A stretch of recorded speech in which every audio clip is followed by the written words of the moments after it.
오늘 말씀 보겠습니다. 예, 창세기 19장 23절부터 29절까지입니다. 제가 한 절, 여러분이 한 절 교독하겠습니다. 롯이 소알에 들어갈 때 해가 돋았더라. 여호와께서 하늘을 본 여호와께로부터 유황과 물을 소돔과 고모라에 비같이 내리사 그 성들과 온 들과 성에 거주하는 모든 백성과 땅에 난 것을 다 엎어 멸하셨더라. 모세 아내는 뒤를 돌아보았으므로 소돔이 되었더라. 아브라함이 그 아침에 일찍 일어나 여호와 앞에 서 있던 곳에 이르러 소돔과 고모라와 그 온 지역을 향하여 눈을 들어 연기가 우리 강하에 연기같이 치솟을 것 같더라. 다 같이 읽겠습니다. 하나님이 그 지역의 성을 멸하실 때 곧 롯이 거주하는 성을 엎으실 때에 하나님이 아브라함을 생각하사 롯을 그 엎으시는 중에서 내보내셨더라. 아멘. 네, 잠시 기도하겠습니다. 아버지 감사합니다. 또 이렇게 주님께 예배드릴 수 있는 수요일이 돼서 또 잊지 않고 하나님께 나올 수 있는 환경을 허락하여 주심에 아버지 감사합니다. 늘 이렇게 은혜의 말씀 저희들에게 쏟아 부어 주시구나. 저희들은 그 말씀의 10분의 1도 순종하지 못하고 삽니다. 아버지 오늘 이 시간 정말 그 10분의 1이라도 온전히 살아갈 수 있도록 변화시켜 주시옵소서. 특별히 이 시간 멸망과 구원이라는 제목을 가지고 말씀을 나누고자 합니다. 우리에게 멸망은 무엇인지 또 구원은 무엇인지 오늘 이 시간 온전히 깨닫게 하셔서 두려움보다는 기쁨과 찬양과 사랑이 넘치는 저희들의 삶이 될 수 있도록 아버지여 축복하여 주시옵소서. 감사드리고 이제 예수 이름으로 기도드립니다. 아멘. 할렐루야 반갑습니다. 자 오늘 오늘 제목 한번 다 같이 읽어볼까요? 시작. 멸망과 구원. 오늘 말씀을 통해서요 여러분들이 이제 그 구원에 이렇게 속한 분들인지 아니면 멸망에 속한 자인지 이제 알 수 있게 됩니다. 스스로 판단을 해보세요. 그럼 어디 속하고 싶으세요? 구원이죠. 멸망과 구원은요 정반대의 완전히 다른 것 같지만 이게 또 별개의 것이 아니에요. 그러니까 동전의 앞면과 뒷면이 붙어 있는 것처럼 또 어둠과 빛이 함께 존재하되 이렇게 어둠이 빛에 눌려 가리워져 있잖아요. 그런 것처럼 그러다 보니까 이제 어둠이 어떻게 돼요? 빛을 만나면 숨을 쉬지 못하고요. 눌려서 꼼짝도 못합니다. 그렇게 구렁텅이 지옥의 상태가 돼버리는 거죠, 어둠이. 그죠? 저는 아무튼 이거는 불가분 뗄래야 뗄 수가 없는 관계다라고 생각하시면 될 것 같고요. 방금 읽었기 때문에 제가 23절, 24절 한번 읽어드리겠습니다. 롯이 소알에 들어갈 때 해가 돋았더라. 여호와께서 하늘 곧 여호와께로부터 유황과 불을 소돔과 고모라에 비같이 내리사. 자, 23절을 보면요. 롯이 지난주 이 소알이 무슨 뜻이었어요? 자금이었죠. 이 자금이라는 뜻의 소알에 들어갈 때에 해가 돋았습니다. 해가 돋는다는 것은 좋은 의미예요? 나쁜 의미예요? 아무튼 빛이 떠오르면 좋은 겁니다. 좋은 의미죠. 근데 좋은 의미인데 바로 이어서 24절에 멸망의 얘기가 나와요. 그럼 여러분 멸망이 좋은 건가요?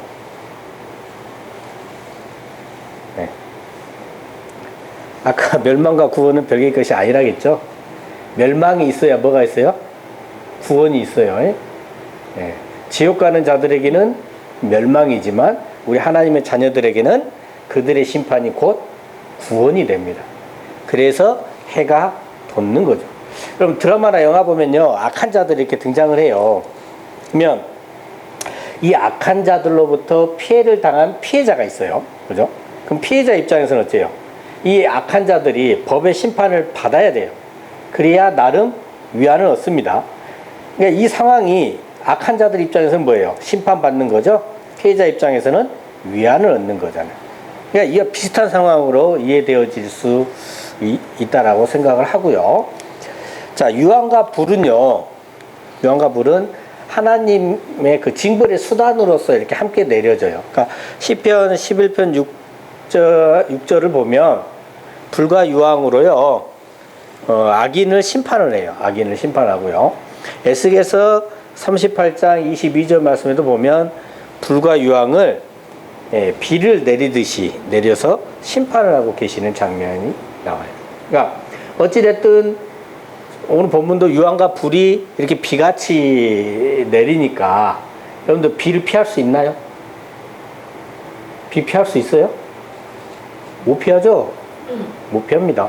그럼 뭐예요? 재앙은 도저히 피할 수가 없다라는 거예요. 지금. 그래서 25절과 같이 됩니다. 25절 다 같이 읽겠습니다. 시작. 그 성들과 온 들과 성에 거주하는 모든 백성과 땅에 난 것을 다 엎어 멸하셨더라. 예.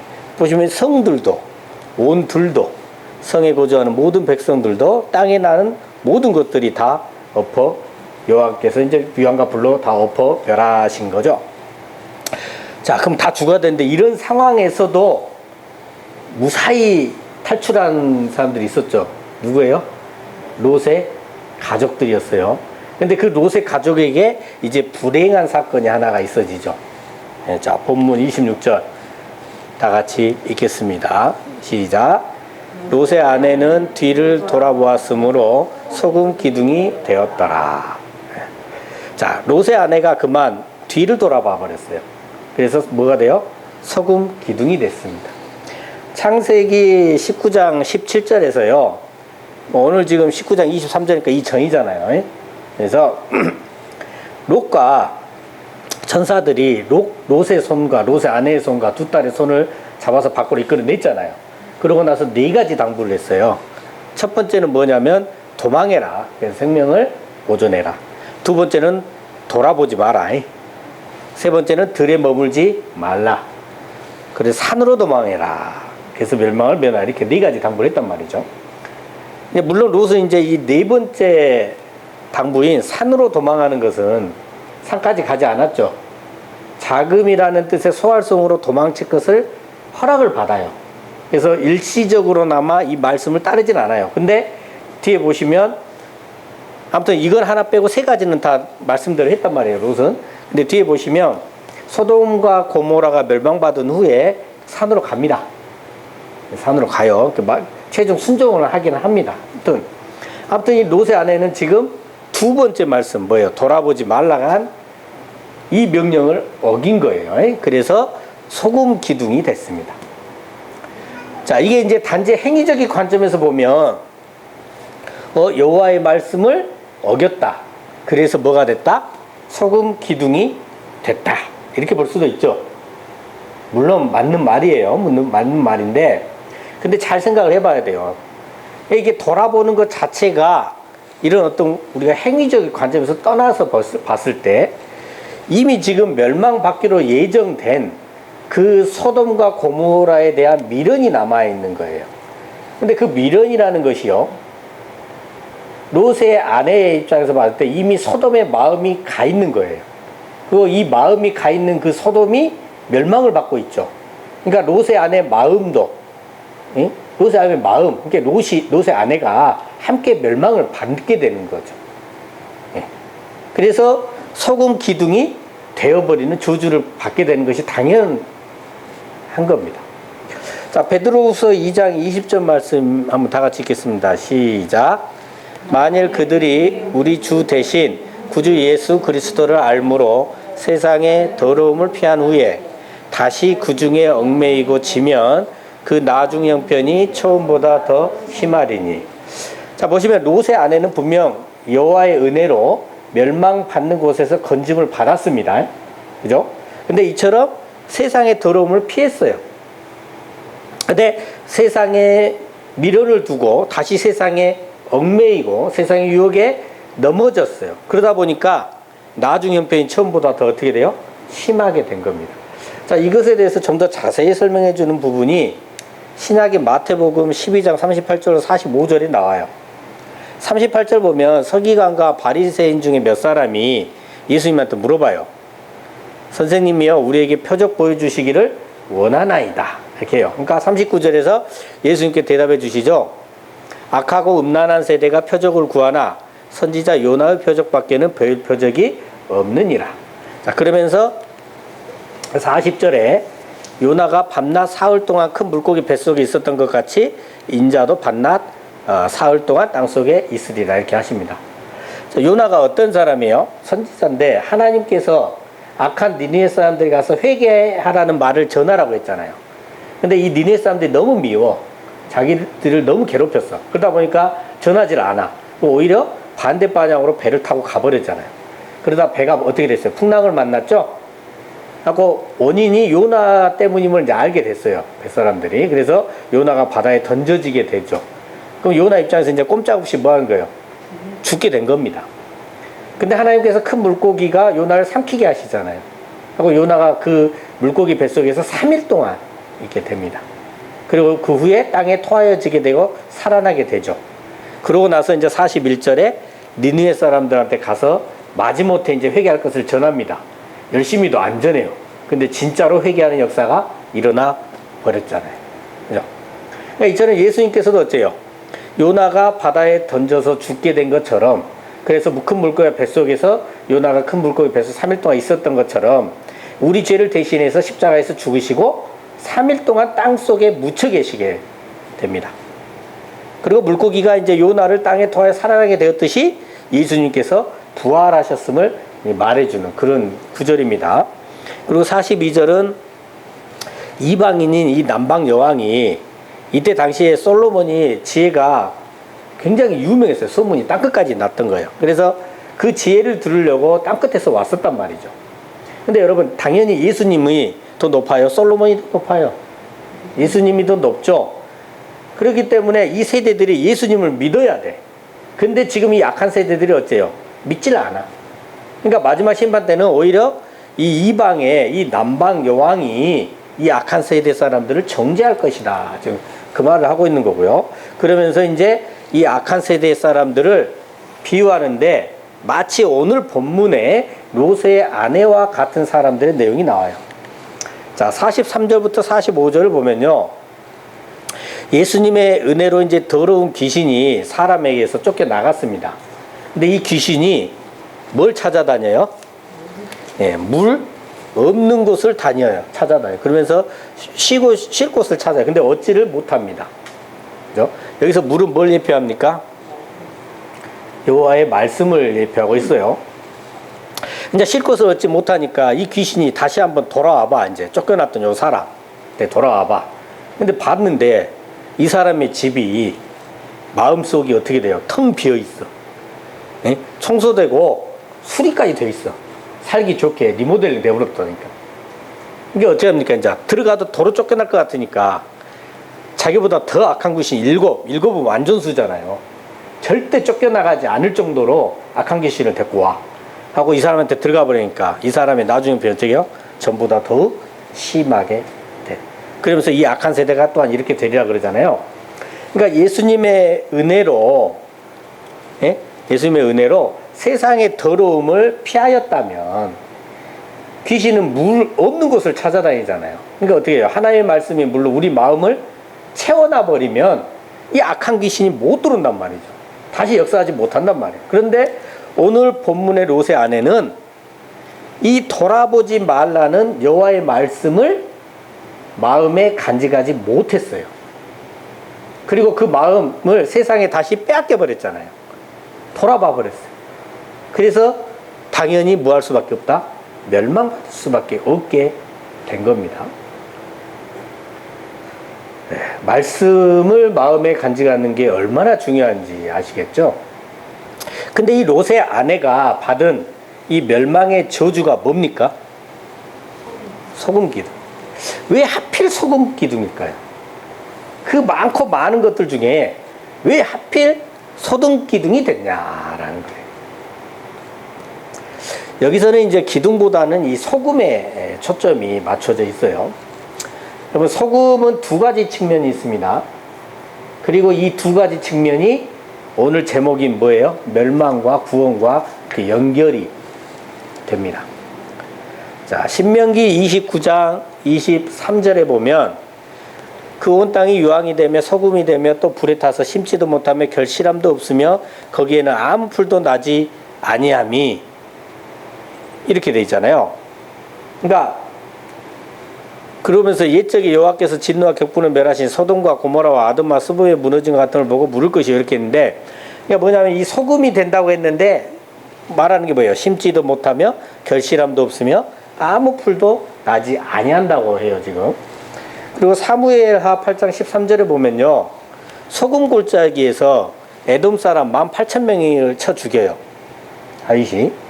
그 열왕기하 14장 7절에 보면 소금 골짜기에서 사람 10,000명을, 에돔 사람 10,000명을 또 죽어요.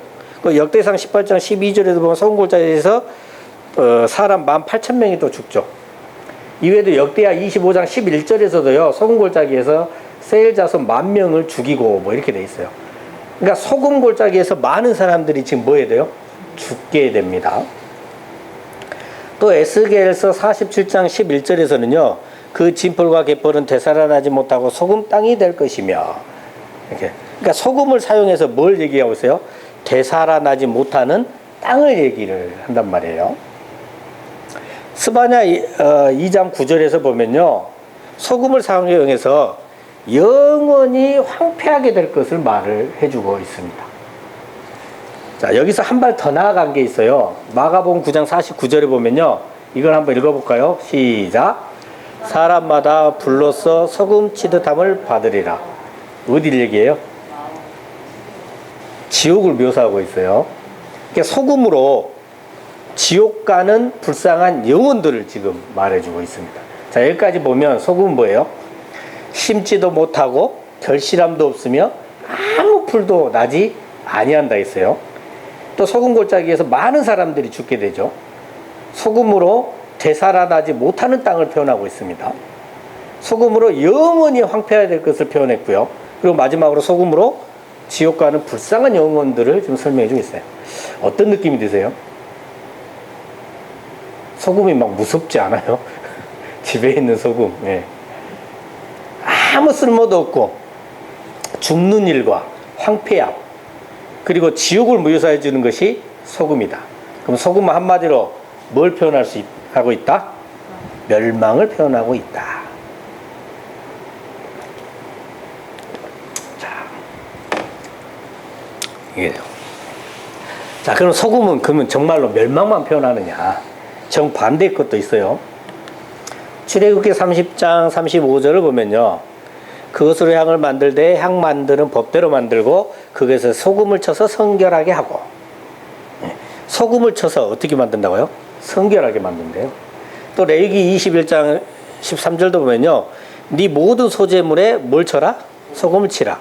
하나님의 언약의 소금을 네 소재에 빼지 못할지니 네 모든 예물에 소금을 드릴지니라. 이렇게 소금을 세상에 뭐라고 표현해요? 하나님의 언약의 소금이라고 표현합니다. 모든 예물에 소금을 드리라. 자, 그리고 열왕기하 2장 21절을 보면요, 엘리사가 물 근원으로 나아가서 소금을 그 가운데에 던지며 이르되 여호와의 말씀이 내가 이 물을 고쳤으니 이로부터 다시는 죽음이나 열매 맺지 못함이 없을지니라 하셨느니라 하니. 자, 소금으로 물을 고쳐요 하고 다시 죽음이나 열매 맺지 못함이 없다라고 합니다.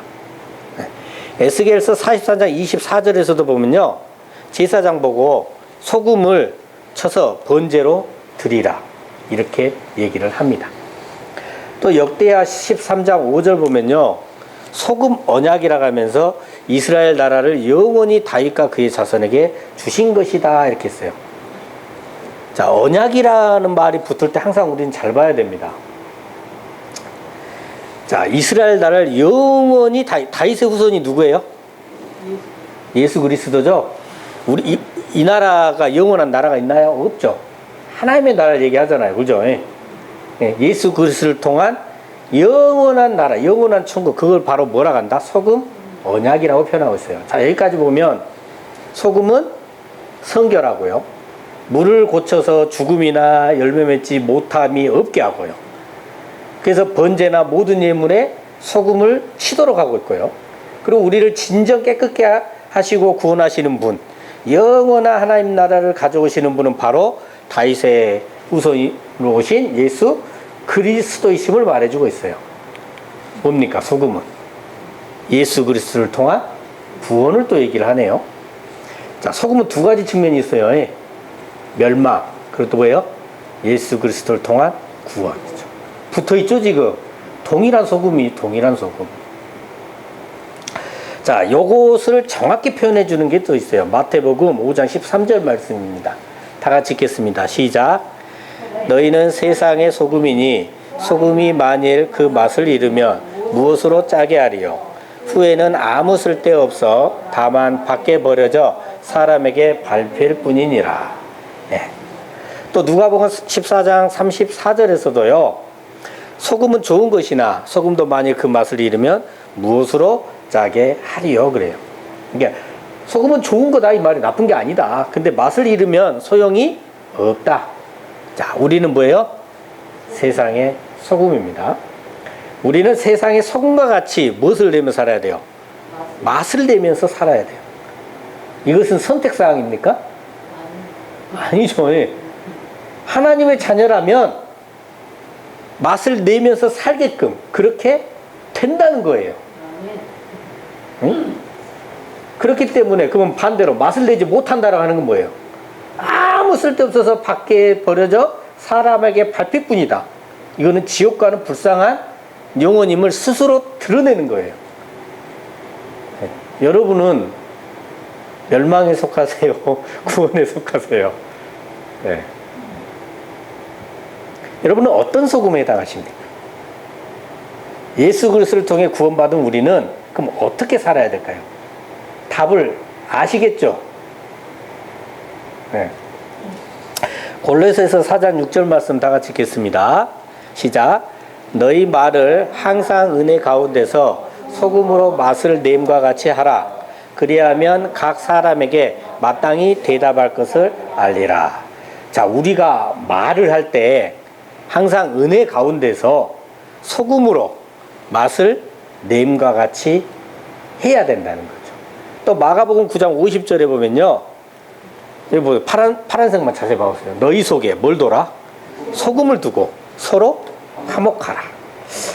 자, 소금으로 맛을 내고 우리 속에 소금을 두고 서로 화목하라는데 이게 도대체 어떻게 하라는 걸까요? 어떻게 하라는 거예요? 자, 일단 우리 속에 소금을 둔다는 것은 뭐냐? 자, 아까 하나님의 언약의 소금 그랬죠. 그러니까 예수님, 말씀 자체이신 예수님을 우리 속에 두어야 합니다. 그래야 항상 은혜로운 말이 우리 안에서 나올 수가 있는 거죠.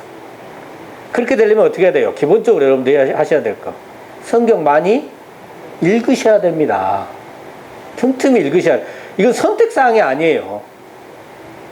그 예배도 어떻게 돼요? 꼭 참여하셔가지고 이 설교를 통해서 은혜를 많이 받으시고 그렇게 하셔야 돼요. 그러면 자연스럽게 말씀이 여러분 마음에 스며들게 돼요. 소금은 스며드는 거예요. 네. 김장도 소금이 스며든다면서요. 제놓으면 스며들어야 된다니까. 스며들어. 그래야 맛이 나요. 두 번째로 소금은 음식에 들어가면 어떻게 돼요? 자신의 형체가 없어지고 녹아 스며들면서 짠맛을 냅니다. 뭘 나타내요? 나 자신을 내세워라, 내세우지 말아라. 내세우지 말아라는 거죠. 나는 없고 오직 누구만? 예수 그리스도만을 내세우면서 살아가고 말을 해야 된다는 거예요. 이게 맛을 내는 겁니다. 자, 여기서 말하니까 이제 또 우리는 입으로만 하는 것을 말이라고 생각하면 안 돼요. 말이라고 하는 것은 상대방이 알아듣는 거죠. 그러니까 행동, 삶, 쓰는 글, 그리는 그림, 나로 인하여 표현된 모든 것이 다 뭐다? 말입니다. 그러니까 이 말만 이쁘게 교회 나와서 말만 이쁘게 한다고 되는 게 아니다는 거죠. 그러니까 우리의 가치관이, 우리의 삶이 하나님의 자녀답게 바뀌어야 한다는 겁니다. 그러려면 어떻게 해야 돼요? 도로 답이 똑같아. 성경 많이 읽으시고 예배 참여하셔서 설교를 통해서 은혜도 많이 받으시고 잘 안 되지만 순종도 해보시고, 예? 이렇게 하다 보면 우리 마음에 말씀이 스며들게 되고 그 말씀이 스며들므로 말미암아 우리의 가치관과 삶이 하나님의 자녀답게 온전히 바뀌어질 수 있게 된다는 거죠. 내가 노력해서 바뀌는 거다? 아닙니다. 하나님의 말씀이, 언약의 말씀이 우리 안에 스며들므로 인하여 내가 아닌 그 소금 언약으로 인하여 내가 짠맛을 내고 있단 말이죠. 이렇게 바뀌는 겁니다. 자, 이제 나머지 본문 9절 보면서 정리 한번 해보겠습니다. 본문 27절과 28절 말씀 다 같이 읽겠습니다. 시작. 아브라함이 그 아침에 일찍 일어나 여호와 앞에 서 있던 곳에 이르러 소돔과 고모라와 그 온 지역을 향하여 눈을 들어 연기가 온기가마의 연기같이 치솟음을 보았더라. 자, 아브라함이 아침에 일찍이 일어나서요, 롯을 위해서 여호와 앞에서 기도드렸던 바로 그곳 장소로 갑니다. 그리고 소돔과 고모라와 그 온 지역을 향해서 이렇게 눈을 들어서 보죠. 그러니까 연기가 온기가마 연기같이 이렇게 치솟음을 확인을 합니다. 자, 아브라함은 왜 이렇게 아침 일찍 일어나서 여호와 앞에서 롯을 위해 기도드렸던 곳에 갔을까요? 네, 롯이 걱정됐겠죠. 이것도 어떻게 해요? 이 행동 자체가 바로 간구하는 기도예요. 그래서 본문 29절에서 하나님이 응답을 딱 해놓잖아요. 답을 적어놔. 하나님이 아브라함을 생각하사 롯을 그 엎으시는 중에서 내보내셨더라. 여러분, 아브라함으로 인해 롯이 구원받게 됐죠. 자, 이것이요, 우리가 왜 이웃을 위해서 기도를 해야 되는가에 대한 그 물음에 대한 답이 됩니다. 여러분, 저 위해서 많이 기도해 주시죠? 네. 제가 잘된 것은 다 여러분 탓입니다. 제가 못된 것은 제가 기도를 안 해갖고 내 탓이고 이게 돼요. 네. 그게 그럴 수밖에 없어요. 저는 10분 기도했다고 쳐요. 여러분이 각자가 나를 위해서 5분씩만 기도해 줘봐요. 여기 10분이면 곱하기 10, 50분이 돼. 저보다 효력이 훨씬 크죠. 네. 그래서 여러분의 기도 때문에 제가 잘못되진 않아요. 네. 또 이게 또 뭘 표현해 주냐면, 예수님께서 우리를 위해 기도합니까? 안 합니까? 하나님 우편에 앉아서 하십니다. 성령께서도 말할 수 없는 탄식의 기도를 오늘도, 지금도 우리를 위해서 하고 계셔요. 그리고 바로 그 기도로 말미암아 우리가 뭐 받을 수 있다? 구원받을 수 있다라는 걸 지금 말해주고 있는 겁니다. 자, 여기까지 설교 들으니까 하나님 감사합니까? 안 감사합니까? 감사하죠. 나는 도대체 왜 구원받았을까? 한번 생각을 해보세요. 여러분은 왜 구원받으셨어요? 나는 내가 구원받은 이유를 나도 모르겠어요. 솔직히. 여러분은 왜 받으셨습니까? 감사하시죠? 네, 하나님께 늘 감사하시는 그 마음으로 우리에게 명령하신 건 딱 하나잖아요. 서로 사랑하라. 하나님과 이웃을 사랑하며 살아가시는 저와 여러분 되시기를 예수 그리스도의 이름으로 축원합니다. 네, 기도하겠습니다. 하나님 감사합니다. 오늘은 멸망과 구원이라는 제목으로 말씀을 나누었습니다. 우리는 하나님의 자녀로서 멸망을 두려워하는 자가 아닌 멸망과 함께 오는 온전한 구원을 기뻐하는 자들이 될 수 있도록 하여 주시고, 늘 기도와 성경 말씀 읽는 것과 예배 참여에 힘쓰게 하시고 설교를 통해 많은 은혜 받게 하셔서 우리의 가치관과 삶이 하나님의 자녀답게 온전히 바뀌어지게끔 오늘 이 시간 역사하여 주시옵소서. 늘 감사드리며 우리 주 예수 그리스도 이름으로 기도드립니다. 아멘.